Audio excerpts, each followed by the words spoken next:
Wa ma khalaqtul jinna wal insa illa liya'budun. Ini pegangan. Gariskan itu di dalam hati dulu. Mari kita periksa keadaan ini. Bagaimana manusia harus menyembah Allah Subhanahu wa taala tidak dengan mudah. Ini negeri dunia ini adalah negeri kotor yang kita diami, yang segalanya akan menggelapkan hati kita kepada Allah Subhanahu wa taala. Tidak mudah.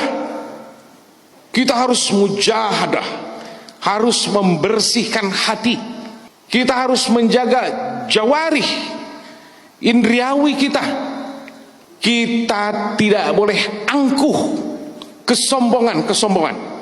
Karena tidak ada manusia sombong walaupun sedikit tersisa saat mati. Ada kesombongan bisa masuk ke dalam surga. Tidak bisa, tidak. Itu Nabi sudah bicara. Saya akan tarik ke awal dulu sebagai gambaran kita.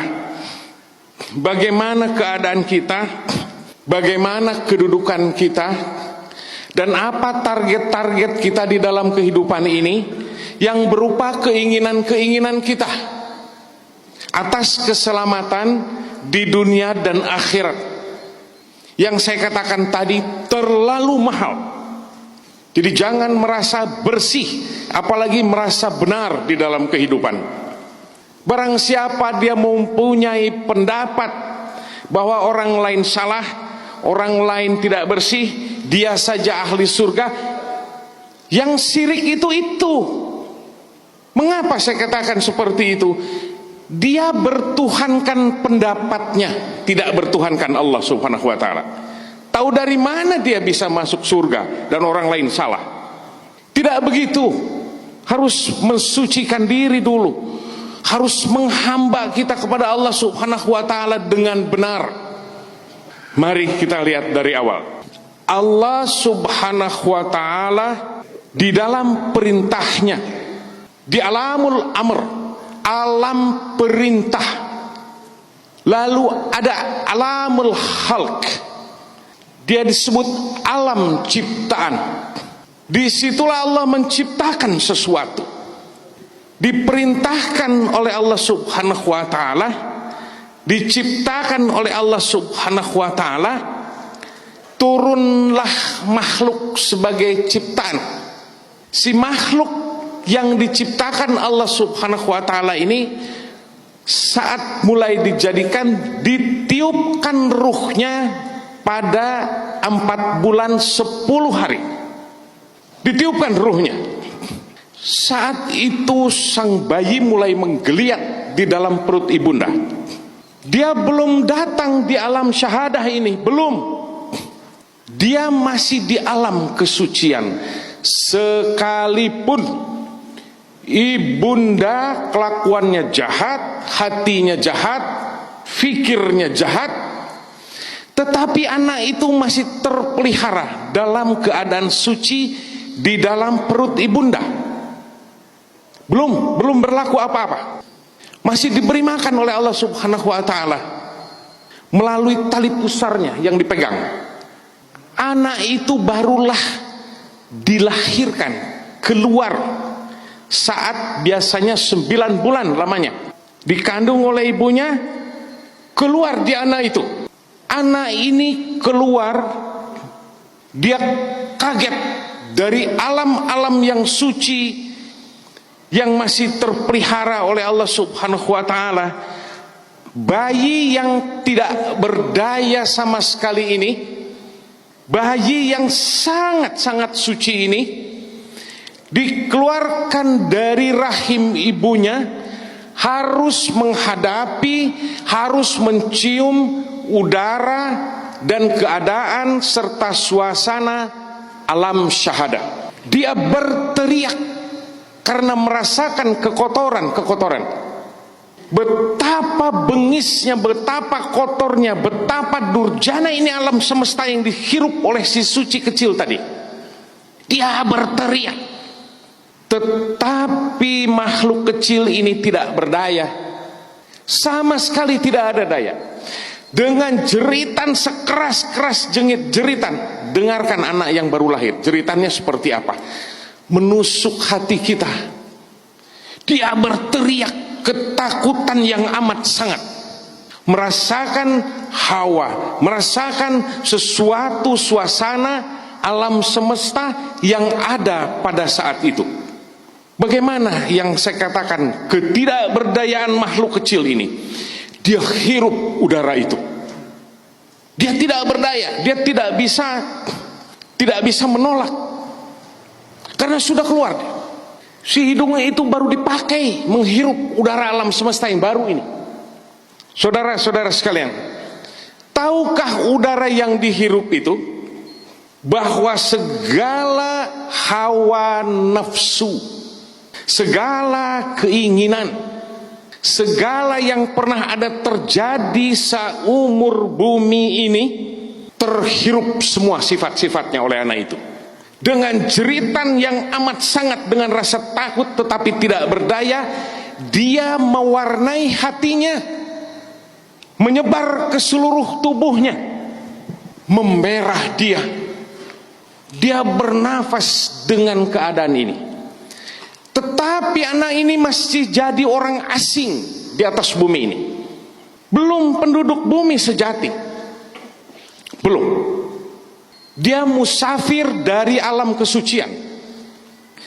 Baru lahir, menghirup udara dari kesucian kepada alam yang sangat berbeda sekali dari alam kesucian. Segala tingkah laku manusia seisi bumi ini tergambar di alam semesta ini berabad-abad, berjuta-juta tahun. Sifat-sifat alam semesta semua ada di alam ini.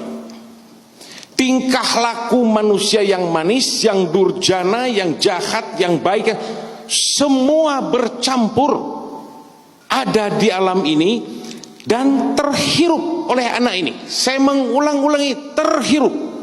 Dia mewarnai hatinya. Dia masuk ke seluruh tubuh dan aliran-aliran darahnya menyelinap ke dalam sumsumnya, sehingga anak ini besok lusa akan menjadi penduduk bumi sejati. Adakah perbedaannya, ibu-ibu sekalian, bapak-bapak dan para sahabat? Ada. Bau kesucian itu masih ada. Biasanya beberapa hari masih tercium oleh kita. Bau bayi itu, entah dia bau bayi Amerika, bau Kanada yang mendekat, bau Afrika, tanah itu panas gersang, dilahirkan di mana, atau di kutub selatan, Selandia Baru ke arah sana. Bau bayi di seluruh dunia sama. Itu bau sisa kesucian masih ada. Tinggallah sifat bumi yang ditinggalinya oleh kita ini. Dia dilahirkan hari apa, bulan apa, jam berapa, tahun berapa. Sifat-sifat itulah yang mempengaruhi sifat yang ada di dalam hatinya, termasuk sifat ibunya saat dia dikandung. Karena apabila ibunda saat mengandung berbicara, bayi terbawa berbicara. Ibunda mengaji, bayi ikut mengaji. Ibunda amarah, bayi amarah. Ibunda berburuk sangka, semua sifat-sifat ibunda membawa. Ini adalah sifat-sifat dasar anak-anak. Di samping setelah itu sifat alam semesta yang mempengaruhi alam ini pada saat itu. Baik. Setelah bayi ini sehari, 2 hari, kesuciannya masih berbeda dengan kita. Dia terpelihara masih, diasuh oleh malaikat. Maka bayi umur 10 hari pipis, para ahli fikih belum menyebutnya najis. Seka saja, langsung sholat. Belum disebut dia najis, air seninya belum. Nanti bayi sudah ke 40 hari, hitungan 40 harus berhati-hati. 40 hari, usia 40. Nabi berpuasa 40 hari. Bisa merubah kesucian. Barang siapa beribadat 40 hari 40 malam, ada di dalam hadis, maka dia akan merubah kesucian. Allah hibahkan ilmu-ilmu yang bermanfaat. Allah hibahkan jalan-jalan yang benar, asal di bawah bimbingan.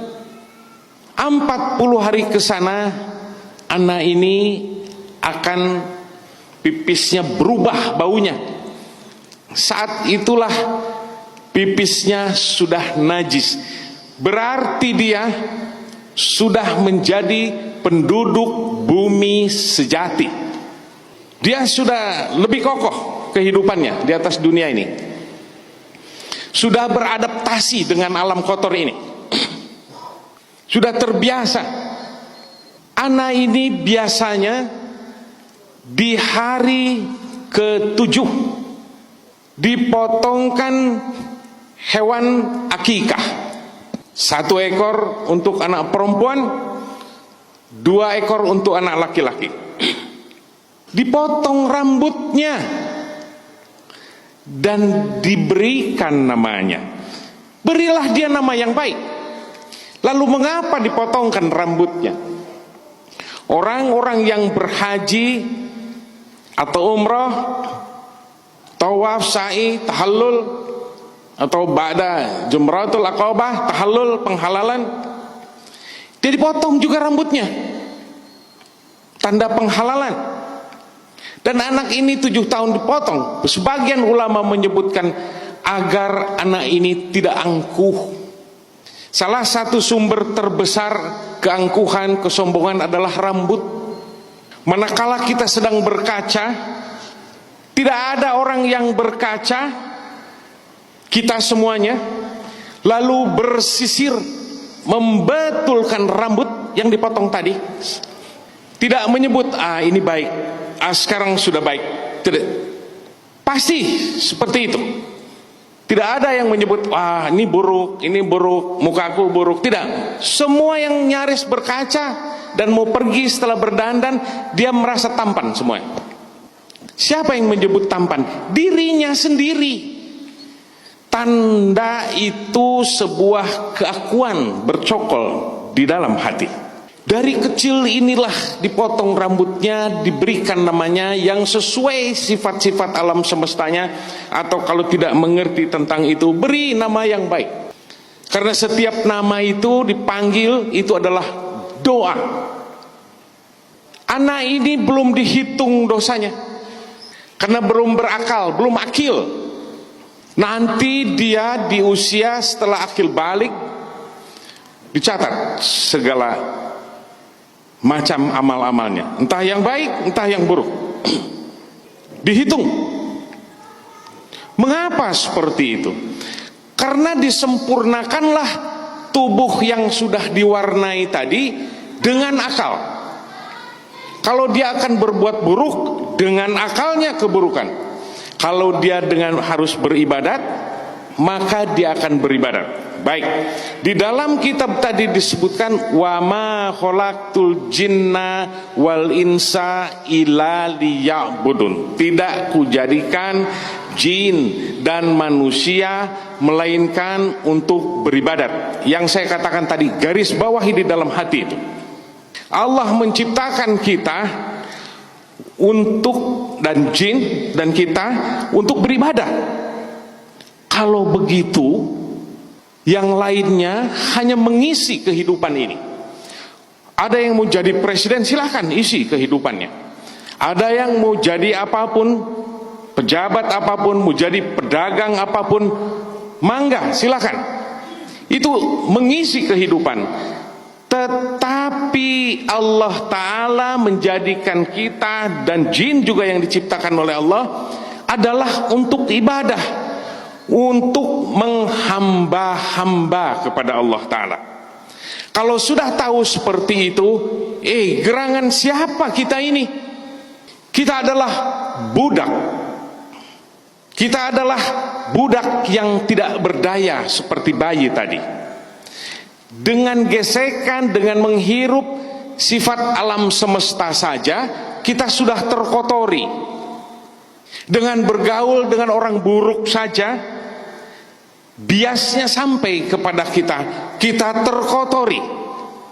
Bagaimana kita mau menjadi budak yang baik? Ini dia diperlukannya riyadah dan mujahadah yang kokoh. Dilatihnya peribadatan. Sedangkan dilatihnya peribadatan dimulai kita berusia berapa tahun? Bagaimana dari kecil sudah diwarnai kekotoran alam semesta ini? Dia sudah bercokol, dia sudah mulai kokoh tinggal di dalam hati sifat-sifat buruk kita. Inilah dia para ahli thariqah, khususnya ada ahli thariqah Naqsabandiyah, bahwa anak lahir yang tadi mulai diciptakan dari alam khalq tadi turun ke atas bumi membawa 5 latifah di dalam dadanya. 5. Tidak banyak-banyak, 5. Qalbi, ruh, sir, khafi, dan akhfa. Inilah dia sifat-sifat yang ada di atas bumi ini yang dipakai oleh setiap orang yang turun ke atas bumi ini. Membawa 5 latifah. Di dalamnya ada nafsul imarah, ada lo'amah, ada mulhamah. Terus sifat-sifat keburukannya, dan di baliknya ada sifat-sifat kebaikan. Di sanalah seseorang harus berjalan dengan keadaan kotor yang sudah dikotori dari kecil, lalu kita baru melawannya di usia keberapa tahun. Pandaikah kita menghamba? Belum tentu. Karena kita harus menyingkirkan sesuatu sifat-sifat buruk yang telah mengotori kita, yang kita berangkat dari kecil tadi. Sudah ada sifat buruk itu. Lalu kita harus menyingkirkannya. Di usia keberapa tahun kita melawannya? Dengan mujahadah, dengan berkokoh. Para sahabat sekalian, kalau kita pikirkan dengan yang seperti itu, betapa tidak mungkinnya. Akan tetapi semua menjadi mungkin kalau kita memintanya kepada Allah Subhanahu wa ta'ala. Apa buktinya? Buktinya Kangjeng Nabi mengajarkan kepada kita peribadatan yang terbaik kepada kita. Lalu kita mengikutinya.